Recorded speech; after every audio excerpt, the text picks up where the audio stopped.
Alors, pour votre circuit en série, il ne faut pas oublier qu'encore une fois qu'on va travailler sur Electrotechnical NEMA.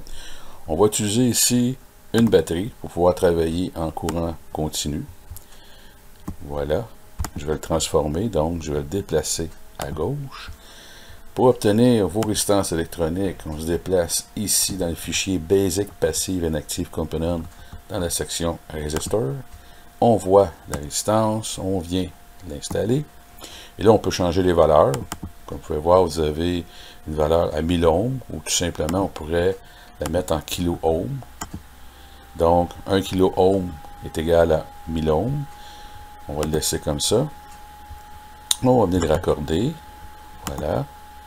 Même chose de l'autre côté.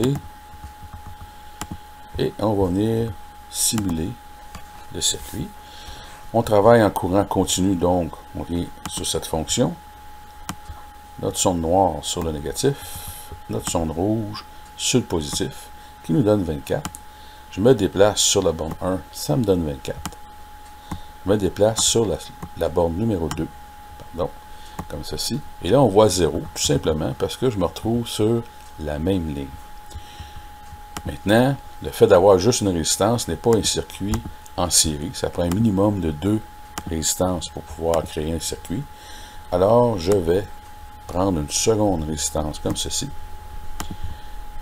Je vais la laisser en 1000 ohms. On sait que 1000 ohms et 1K, c'est la même chose. Voilà.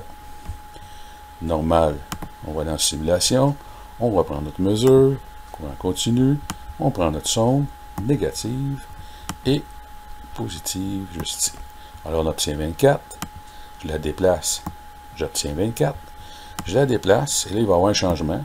12 volts. Je suis sur la même ligne, donc je vais avoir 12 volts.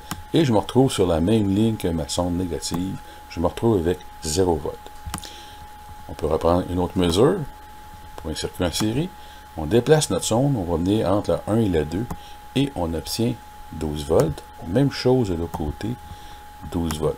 Donc, 1R obtient 12 volts, 2R obtient 12 volts. Si on l'additionne, ça nous donne 24 volts.